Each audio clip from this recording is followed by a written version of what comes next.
Assalamualaikum, hai, bertemu lagi dalam Dino Better Channel. Okey, so hari ini dalam episod kali ini, okey, saya akan tunjukkan kepada anda teknik mudah bagaimana kita nak hasilkan infusuria. Yang mana infusuria ni adalah salah satu makanan yang penting untuk kita punya fry selain daripada BBS, microworm dan juga kutu air. Okey, pembuatan ataupun proses untuk culture infusuria ni sangatlah mudah. Okey, so dalam episod kali ini saya akan kongsikan dengan anda bagaimana cara kita nak culture infusuria dan apakah bahan-bahan yang kita perlukan. Jom sama-sama kita tengok.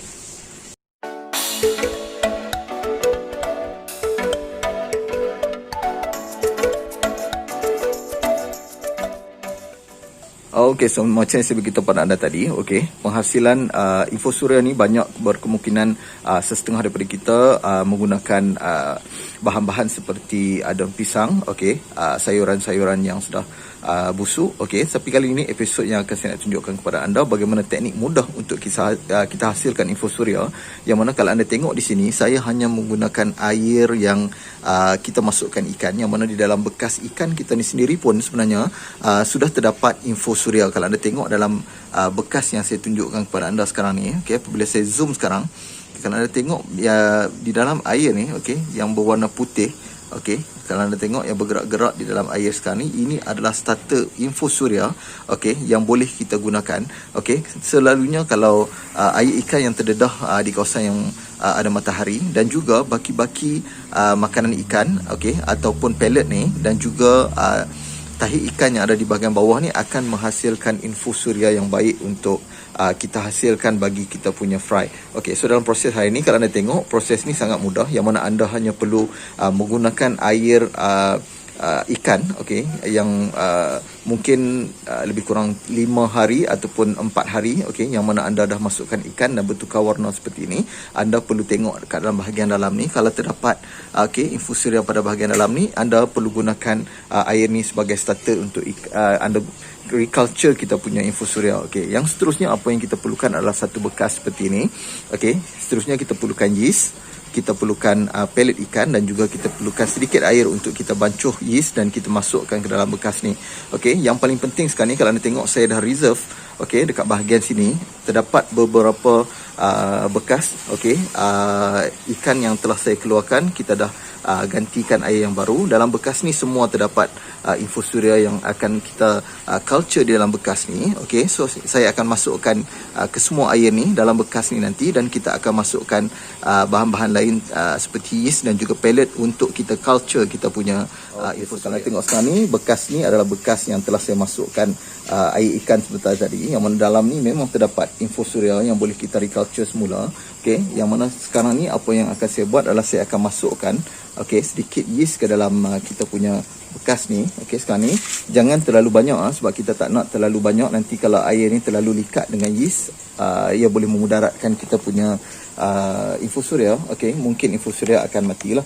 Okey, tapi kita hanya gunakan sedikit saja yeast untuk menjadikan air kita supaya nampak keruh sedikit saja, tak terlalu putih. Okey, sekarang ni apa yang kita kena buat, kita kena kacau dulu. Okey, saya akan buat 3 ke 5 bekas lah, sebab sekarang ni memang kita nak breed ikan, jadi kita perlukan banyak makanan untuk ikan kita lah. Okey, sekarang ni saya akan masukkan, kalau anda tengok saya akan tuangkan, okey, air yeast ni masuk ke dalam bekas ni. Okey, memadai untuk satu bekas ni. Okey, sekarang ni kita dah masukkan, kita kacau sedikit. Okay, sebab dalam bekas ni sendiri pun kalau anda tengok, baki-baki makanan ikan yang sebelum ni dan juga najis ikan masih ada dalam bekas yang kita isikan air ikan ni. Okay, kalau anda tengok sekarang ni, apa yang akan saya buat, saya akan masukkan sedikit lagi, okay, pellet. Okay, kita akan masukkan pellet supaya pellet ni kembang, dan juga pellet ni boleh menjadi makanan untuk infusuria. Okay, sekarang ni proses kita dah pun selesai untuk balang kita yang pertama. Saya akan continue proses ni untuk balang yang kedua dan seterusnya, yang mana saya akan hasilkan 3 ke 4 bekas menggunakan proses yang sama, sangat mudah. Hanya masukkan air ikan ke dalam bekas ni, masukkan air bancuhan yeast, okey, dan juga masukkan pellet ke dalam bekas ni. Kita biarkan selama 2 hari dan kita boleh tengok air ni akan mula menjadi jernih dan kita akan dapat melihat pertumbuhan infusoria yang sangat banyak di dalam bekas ni selepas tempoh 2 hari. Okey, sekarang ni saya akan buat lagi 3 ke 4 bekas. Okey, dengan proses yang sama. Kita akan tutup bahagian atas ni menggunakan kain. Okey, jangan tutup menggunakan tudung, nanti bekas ni tak akan ada langsung sumber oksigen. Jadi mungkin akan menyebabkan infusoria akan mati dalam bekas ni. Okey, kita hanya perlu tutup dengan kain, okey, dan kita ikat pada bahagian atas dan kita biarkan selama 2 hari. Okey, sekarang tengok sekarang ni yang 2 ni saya dah tutup menggunakan perca kain dan juga getah. Okey, kalau tengok sekarang ni saya akan balut okey, kita punya SU tank yang ketiga ni, yang mana kalau anda tengok balang yang ketiga ni kita dah masukkan air ikan, kita dah masukkan yeast dan kita dah masukkan pellet ikan. Okey, sekarang ni kita tutup macam ni sebab kita nak udara masuk ke dalam. Okey, dan kita nak pastikan yang bekas kita ni memang sesuai untuk kita culture kita punya infusoria, dan kita tak nak nyamuk masuk ke dalam bekas ni lah sebab kita nak biarkan selama 2 hari. Okey, sekarang ni proses kita dah pun selesai untuk proses yang pertama. Sekejap lagi kita akan simpan dan kita akan tengok selepas hari kedua.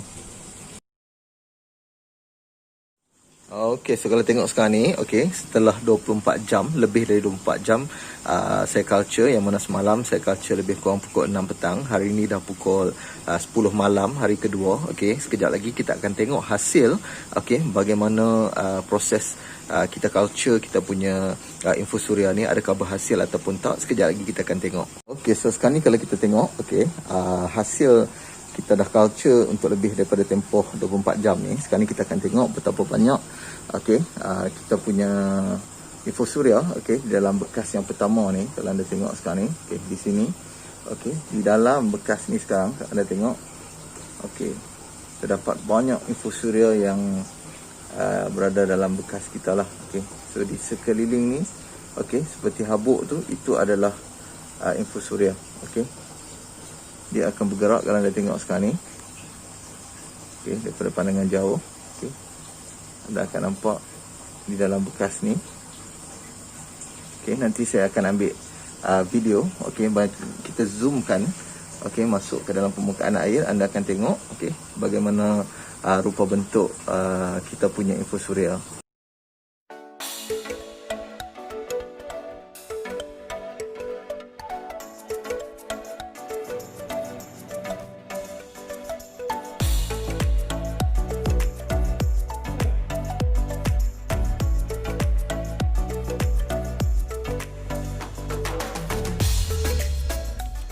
Okey, so kalau anda tengok dalam video tadi, saya dah tunjukkan bagaimana rupa bentuk apabila kita zoomkan video. Okey, itu adalah rupa bentuk infusoria yang terdapat dalam bekas yang kita dah culture macam ni. Okey, so akan ternampak memang sangat banyak dan besar.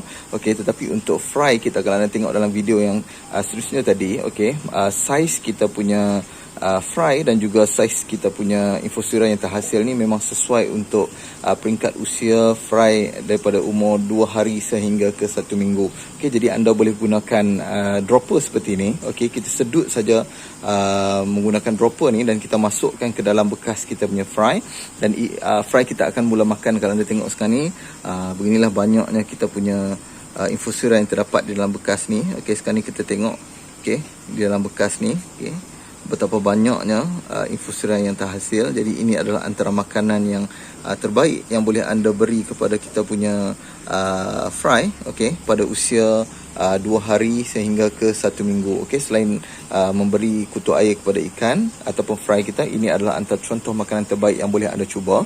Okey, setakat ini dulu perkongsian yang saya boleh berikan kepada anda dalam video kali ini, bagaimana untuk menghasilkan infusoria secara teknik yang paling mudah, okey, dan berkesan.